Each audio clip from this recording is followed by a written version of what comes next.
হয়, মোদী চৰকাৰৰ যিখন আঁচনি ঘৰ ঘৰ জল আৰু ঘৰ ঘৰ নল সেইটো যেন বৰ্তমান এক বগা হাতীৰ পৰিণত হৈছে। তাৰ জ্বলন্ত উদাহৰণ মাৰ্ঘেৰিটা সমষ্টি লেখাপানীত। আৰু লেখাপানীত মই বৰ্তমান উপস্থিত আছোঁ। লেখাপানী এখন যি জনস্বাস্থ্য কাৰিকৰী বিভাগৰ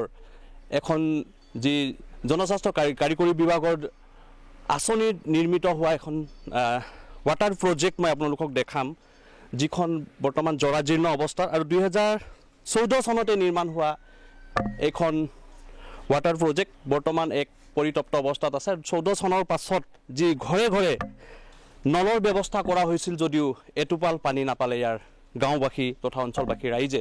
মোৰ সৈতে কেইগৰাকীমান লোক আছে স্থানীয়, এই লোকসকলৰ ওচৰত যাম, কথা পাতিম আচলতে কি কয় যিখন চৰকাৰৰ ঘৰ ঘৰ জল আৰু ঘৰ ঘৰ নলৰ যিখন মোদী চৰকাৰৰ আঁচনি, এই আঁচনি কিমান পৰ্যায়লৈকে ঢুকি পাইছে, আচলতে গ্ৰাম্য অঞ্চলত কিমান পৰ্যায়লৈকে ঢুকি পাইছে, ইয়াৰ নমুনা মই আপোনালোকক দেখাম মাৰ্ঘেৰিটা সমষ্টি লেখাপানীৰ। আৰু লেখাপানীৰ যিখন জনস্বাস্থ্য কাৰিকৰী বিভাগৰ এখন গৃহ মই আপোনালোকক দেখাইছোঁ পৰিত্যক্ত অৱস্থাত। আৰু মোৰ সৈতে ইয়াৰ স্থানীয় লোক আছে, এই লোকৰ ওচৰত যাম, কথা পাতিম।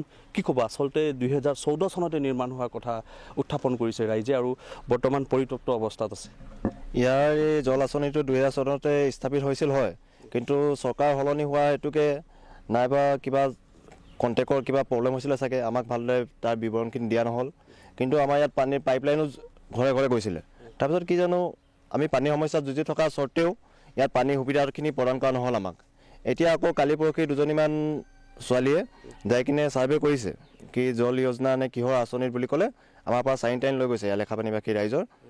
কিন্তু এতিয়ালৈকে সেইখিনি যে মানে আমি আগতে যেতিয়া সুবিধাখিনি পোৱা নাই, এতিয়া পাম কি নাপাম তাৰ মানে কোনো গেৰেণ্টি ল'ব নোৱাৰোঁ। মানে আচলতে ক'বলৈ 2014 চনত এইখন যিখন স্থাপন কৰা হ'ল যে জনস্বাস্থ্য কাৰিকৰী বিভাগৰ যিখন প্ৰজেক্ট ক'ব লাগিব, ইয়াৰ পাছত গাঁৱৰ ৰাইজে এটোপাল পানী পালে নেকি ঘৰত? নাই, আজিলৈকে এটোপালো পানী নাপালে। আৰু ইয়াৰ পানীৰ সমস্যা আমাৰ লেখাপানীবাসীৰ আগৰ পৰাই ভুগি আছে, এতিয়াও ভুগি আছে।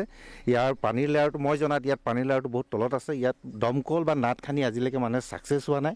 সেইকাৰণে এই ৱাটাৰ প্ৰজেক্টটো অতি সোনকালে আৰু ৰাইজৰ মানে সুবিধাৰ কাৰণে খুব প্ৰয়োজন আছে, যাতে আমাৰ ফলপ্ৰসূ হয় অতি সোনকালে। সেইকাৰণে আমি আবেদন আগতে আমি বহুত অফিচবিলাকত ঘূৰিছোঁ, আবেদনো জনাইছোঁ, তেনেকুৱা কোনো এতিয়ালৈকে আমি ভাল ফল পোৱা নাই। এইটো বন্ধ হয় বিকল হোৱাৰ পাছত আচলতে স্থাপন কৰাৰ পাছতে ইয়াৰ কোনো ধৰণৰ সুফল নাপালে ইয়াৰ অঞ্চলবাসীলে।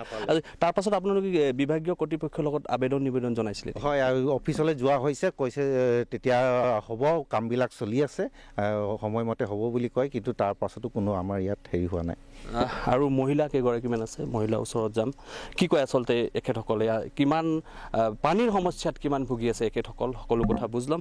কি ক'ব আপুনি এতিয়া, চৰকাৰক কি আহ্বান জনাব আপুনি? চৰকাৰক এটাই আহ্বান জনাম, ইয়াত ওচৰতে স্কুল এখন আছে আৰু হেৰি আছে, আমাক যাতে পানীটো সোনকালে দিয়ে, তেওঁলোকে পানীৰ ব্যৱস্থাটো কৰে, এয়ে চৰকাৰলৈ আহ্বান আমাৰ। পূৰ্বতে ইয়াৰ পৰা পানীৰ আপোনালোকে এটোপালো বিশুদ্ধ খোৱা পানী আমি পোৱা নাই, ইয়াৰ পৰা একো এটোপালো পানী পোৱা নাই। আৰু বহুত কষ্ট, লেখাপানীত পানীৰ সমস্যা, বহুত সমস্যা, এইটো যাতে চৰকাৰে সোনকালে কৰে, তেওঁলোকলৈ এইটোৱে অনুৰোধ। উল্লেখযোগ্য যে মোদী চৰকাৰৰ যিখন ঘৰ ঘৰ জল ঘৰ ঘৰ নল, পূৰ্বতেও মই উল্লেখ কৰিছোঁ, মাৰ্ঘেৰিটা সমষ্টি লেখাপানীৰ যিখন জনস্বাস্থ্য কাৰিকৰী বিভাগৰ এখন গৃহ মই আপোনালোকক দেখাইছোঁ।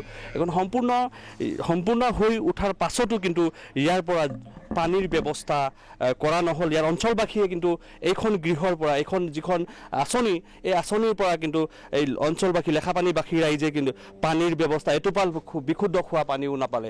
এটা কথা উল্লেখ কৰিব লাগিব যে চৰকাৰৰ যিবিলাক আঁচনি, আচলতে চৰকাৰৰ যিবিলাক আঁচনি গ্ৰাম্য অঞ্চলৰ উন্নয়নৰ বাবে লোৱা হয়, এই আঁচনিসমূহে কিন্তু যি হিতাধিকাৰীসকল হওক বা যিগৰাকী প্ৰাপ্ত, যিগৰাকী লোকে পাব লাগে, সেই লোকসকলে কিন্তু বৰ্তমানলৈকে পোৱা নাই। এইখন যি পৰিত্যক্ত অৱস্থাত এনেধৰণৰ আৰু মাৰ্ঘেৰিটা সমষ্টিৰ বিভিন্ন অঞ্চলত আছে, জাগুনতো কেইবা ঠাইত জল জীৱন মিছনৰ আঁচনি, সেই আঁচনিও বৰ্তমান বগা হাতীৰ পৰিণত হৈছে।